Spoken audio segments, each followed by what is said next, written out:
Growing up and throughout school, I was never the smartest kid in class. Rather than focusing on studying and reading my lecture notes, I spent a lot of my time analyzing what the professors valued as teachers and as human beings. Speaking more, speaking less, more questions, no questions at all. I studied their general preferences so that I could adjust and behave accordingly. As life went on, I realized that my ability to do this was not only unique, but also a huge asset in life. To me, this skill has been more important than any other learning or achievement in life. The ability to relate to people, to understand them, and to make them feel heard and respected. When I was 14, I wanted to move away from home to live closer to my high school. But to do that, I needed to get a job. The problem was that I needed a well-paying job, and no one seemed to want to hire a 14-year-old. After experiencing several rejections, being too young to qualify, I decided to go to an interview with complete honesty. I met with the store manager of one of Nordic's largest brands, and when she asked why in the world she should hire me, someone who had just about started high school, I told her that I completely understood and that she was right. In fact, I knew nothing about the industry or the job, but instead I told her, "You can't teach an old dog how to sit. Teach me everything that I need to know, and I will make sure that I get it done." I was hired that same day as one of the youngest people who has ever been hired across their 400 stores all over Europe. When I was 20, I was applying as a transfer student from an American community college to Brown University, one of 8 Ivy Leagues. The minimum baseline requirement was a perfect GPA and excellent SAT scores. And I had neither. In my college essay, rather than bragging about all the outstanding and amazing things that I had accomplished in life in typical college essay fashion, I wrote about my lack of motivation in life after my dad left and after my parents got divorced. As far as my SAT scores go, I never took the SAT. My application ended up unfinished in the admission system, and one day I wrote a petition stating that if I had taken the SAT, here are all the people who would vouch that I would get a good enough score to get into Brown. I then took my petition and I went around to every single professor that I had done work with, every charity organization that I had spent time at, including the president of the college. And then I took their signatures and my petition, and I sent that in to Brown University, along with a small note stating that the reason I had not taken the SAT was because I was too broke to afford going to Stockholm at the time that they facilitated the test. 2 days later, a tick mark was updated on my admissions application next to my SAT scores. SAT scores received. I was admitted later that year as one of less than 100 students out of over 4,000 applications that year. To this day, there is still a lot that I don't know, but I am convinced of one thing. Being honest about my lack of knowledge or experience, speaking the truth and daring to be vulnerable in situations when I'm expected to prove myself is what has gotten me not only that job at the age of 14 or many of the jobs that followed after that, but also what got me into Brown and what has landed a majority of opportunities that I have been presented with in life since then, including being here today. Fast forward a few years later, when I was working as a full-time consultant at a startup here in Mumbai. On paper, it was a great organization with an excellent, impressive leadership and a highly regarded team. In reality, on most days, the most we would say to each other would be hi, and then 10 to 12 hours later, bye. And I was rarely in the loop on anything that was going on within the organization or with our clients. Because I couldn't find that support or community within the workplace, I started working on a concept of a group where women could learn from and support one another.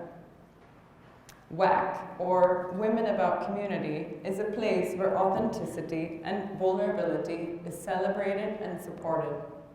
A community designed based on giving, receiving, fostering honest conversation, and being our true vulnerable selves.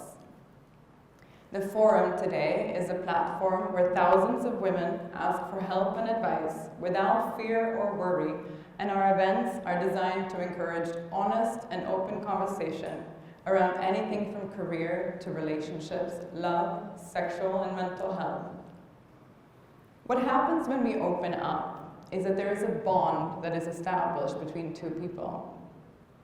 Even if you don't like me or what I do, I have trusted you, and vulnerability inspires vulnerability. And now our bond is stronger than any money can buy. Today, whenever I go out for a coffee or a meal somewhere in Mumbai, more often than not, women come up to me, introduce themselves, and start telling me about their personal struggles. They feel comfortable walking up to me, someone they've never physically met or interacted with before, because they know that I also used to struggle with terrible anxiety. And I trusted them with that information. Suddenly we share something, and even if we've physically never met, we're close. Often I use WAC as an example when I speak with clients and brands that I work with. People today are craving community more than ever. For brands, this means that community is critical to success. Successful brands use the power of community to increase brand awareness, build loyalty, understand customers, and improve outcomes. A community means sharing of characteristics, feelings, thoughts, opinions, or some other deeply rooted common denominator. It's genuine. For brands, this means that by allowing your brand to be someone or something that people can be allowed to empathize with, you actually help them identify with you or with your product more. Aside from building a community, the best way for a brand to promote innovation and creativity is to build a culture of communication and trust. Nothing is more isolating or damaging than fear of voicing your opinion. And a team that trusts each other and respects everyone can make significant contribution when innovating or problem solving. As an example, I wanted to tell you about one of my clients, a hospitality brand here in Mumbai, that really truly understands the value of an open workplace. The company operates on a rotational program where every single employee, 2 weeks a year, spend time within different departments of their own. When I asked a mid-level employee why they do this, she said, getting honest advice from someone who isn't doing what you are doing every day can be really valuable. So they attend meetings, sit in on discussions, and they watch their teammates do their everyday task and learn and understand how they think and what they believe in.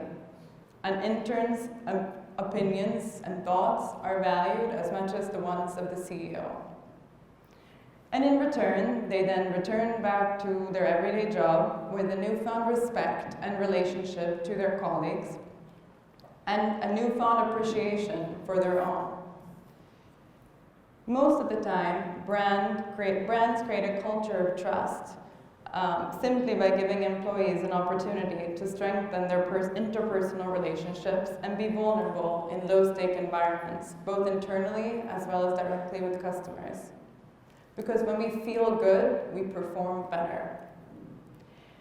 A retail brand I recently consulted with hired me to increase sales in their newly opened store.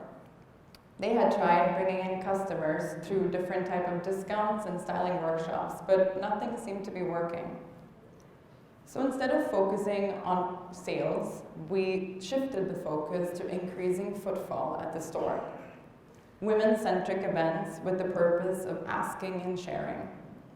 One-on-one stress and lifestyle consultations. exploring birth stories and the trauma that some mothers had experienced going through labor. Every partnership that we built for this brand tied into the topic of vulnerability, and it worked. Events went from 3, 4, 5 attendees to 25, 30, and with that, sales followed. Because people could suddenly relate to the brand on a very personal level, their intention also switched. They were no longer coming to the store with the intention of buying. By putting community first and sales second, business profited. Now, customers were actually a part of a network of people with like-minded values and backgrounds. As the brand focused on vulnerability and genuine conversations, the brand started seeing traction in numbers too, focusing on their customers as human beings rather than numbers on a spreadsheet. Being from Sweden, the founding country of the 6-hour workday and flat organizations, also known as the most productive and innovative country on earth, the mindset of applying vulnerability and openness from my personal to professional life has been something that was taught to me early. A culture where you're only as good as your actual output, and where success is defined by your contribution to sustainable and meaningful change. Company cultures like this foster genuine innovation, sharing, and encourages people to do what they're actually hired to do. Companies that don't run the risk of operating in a counterproductive manner. When I moved to India, I started noticing some drastic changes in the way that businesses were run and teams were operating. From the world's most individualistic society, Sweden, to the world's most collectivistic society, India, I soon learned a different kind of closeness.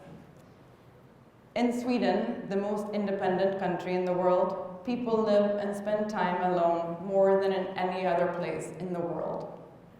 In Sweden, we choose to stand rather than sit next to a stranger on the bus. And we see our families maybe once, twice a year, but we're taught to speak to strangers and to our colleagues about things like our struggles and our fears. In India, people live close to family, extended family, and friends, closer than most cultures, literally eating out of strangers' lunchboxes and inviting and opening up our homes to strangers. But we don't really speak about things beyond the surface. We see each other every day, but we keep our fears, problems, and anxieties to ourselves. There is a space of respect or authority, or maybe even a bit of intimidation between generations, levels of hierarchy, even socioeconomic groups, and levels of religiousness, which sometimes can hinder the freedom to be our true selves in life. In organizations, this showcases itself in different ways. The CEO sits on a different floor from everyone else. The senior management might partake in meetings, but mid and entry-level employees are not. Or perhaps we speak differently to people, depending on their company rank and experience. As a brand consultant, I often get contacted by brands to help them rebrand. More often than not, however, brands actually have that capability and capacity to do the work that they've asked me to do in-house. They just don't trust their own employees with the task. Personally, I think that comes a lot from a lack of knowledge of who it is that you really have on your team. Many organizations are perfectly capable, but too caught up to say, okay, who and what have we got here? Instead of hiring consultants and advisors like me, brands should strive to encourage and empower their employees enough to step up and say, okay, let me help out here, or I'm not sure how to do this, but let me try and look into it and get back to you. I'm sure I can figure it out. The secret really is that everyone is capable to do just about anything if given an honest chance to perform and to live to their true potential.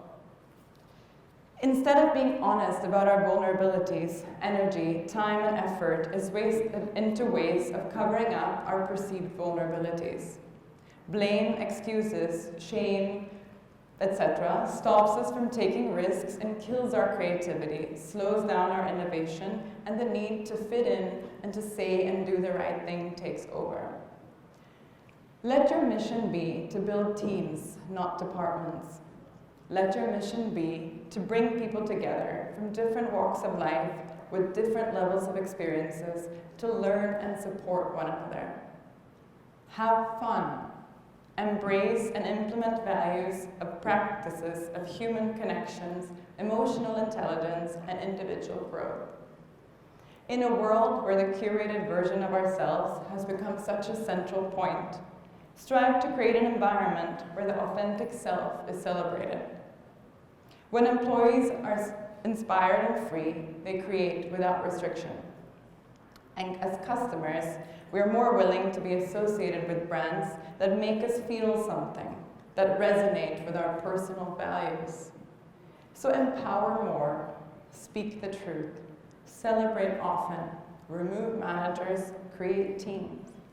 Be transparent, share, ask, and help. By staying true to who we are, we inspire others to do so, and over time, we give our stakeholders a better opportunity to both succeed and to contribute. Thank you.